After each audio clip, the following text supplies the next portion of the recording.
This is one of my favourite books. Alison Lester is an Australian writer, and she writes lots of stories with beautiful pictures. This one here is called Magic Beach. And one page is about being at the beach, and the next page is about what we might imagine. So if you have a look at the picture first of all, you'll see the drawings of the children. It could be in Adelaide, it could be in Brisbane, it could be on the beach somewhere in Victoria, it could be anywhere at all, and all around the outside of the pictures. So Magic Beach.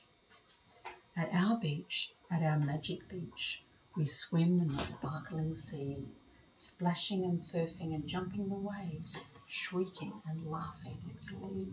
Look at that. You see yourself in there? See the seagulls? It's a magic beach. And then she imagines wild horses are thundering past, racing to get to the land, plunging and prancing and tossing their heads and fading away in the sand. As she imagines that the waves are wild horses, and just see them. Not waves at all, she thinks they're wild horses. At our beach, at our magic beach, we play in the sand for hours, digging and building with buckets and spades, invincible castles and towers. Look. Huge sand castle. You ever built one like that? They're lovely, aren't they? And what does she imagine? The king and queen are trapped in the moat. A dragon is spitting out flames. Princess Belinda is charging the beast to rescue little Prince James. So she imagines that she is in the sand castle. And there she is with the dragon spitting. She's coming to rescue Prince James. It's Belinda that's going to tame the beast. At our beach, at our magic beach, we search in the clear, warm pools, peering at starfish, limpets and crabs, and tiny fish darting in schools. Here they are. Have a look. The little girl's got a watermelon hat on. The dog is there, sitting in the sun. Have you ever done that? Had a look in the water and found little starfish.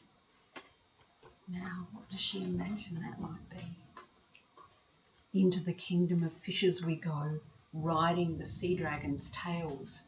Angelfish ferry a cargo of pearls, past creepy convoys of snails. There they are. Look, the children are swimming underwater with the seahorses. Seahorses are really tiny. They're only maybe that big. Really, wherever they're that big, they're tiny little things. And the daddies have babies, not the mummies. There she is, underwater. At our beach, at our magic beach, we walk when it's cloudy and grey, looking for driftwood feathers and shells, washed up on the edge of the bay. Like the days that it's raining and you can't get in the water, so what do? You walk. You pick up shells, storm clouds are above. One's got a little baby on her back, flying a kite. Those grey clouds and the seagulls, even the seagulls are a bit scared to fly. What do we imagine now? A leather-bound chest with buckles of brass lies tossed on the sand by the tide. As we push back the lid, we are dazzled by light, by the glittering treasure inside. Imagine the treasure. A set of seashells that they found treasure. And there's that dog again. So on cloudy days, collecting shells becomes treasure. At our beach, at our magic beach, we rock in the tangerine boat, paddling out to the end of the line, then drifting back to the float. The tangerine is orange. You can see the orange there on the boat. And drifting back to the float means drifting back to the beginning, so the boat doesn't get dragged out to sea. You can see everybody there again, people fishing, person being dragged on his surfboard, on his little board, kickboard, and a baby being carried on his dad's back. What are we going to imagine this time? The wind fills our sails as we follow the sun, and the lookout's eyes are keen. We'll navigate over the edge of the world to islands where no one has been. So we're going to imagine, not just bobbing back and forward in the water, but right out on the ocean, on those seahorses. Look, the little girl's got a telescope. All about imagination. At our beach, at our magic beach, we laze on the jetty and wait, watching the watery shadows below for something to nibble the bait. So we must be fishing. Look. They are. Daddy's lying down the bottom. Children up the top. Look, dropping down the line without a rod. Very interesting. Look, that little girl with the watermelon hat. Do you think that's the girl telling the story? Who knows? A monstrous shark has taken the hook. It's struggling hard to break free, thrashing and crashing and fighting the line as we drag it in from the sea. So they're imagining not just a fish, but a giant. Look at it. It takes everybody to pull it in.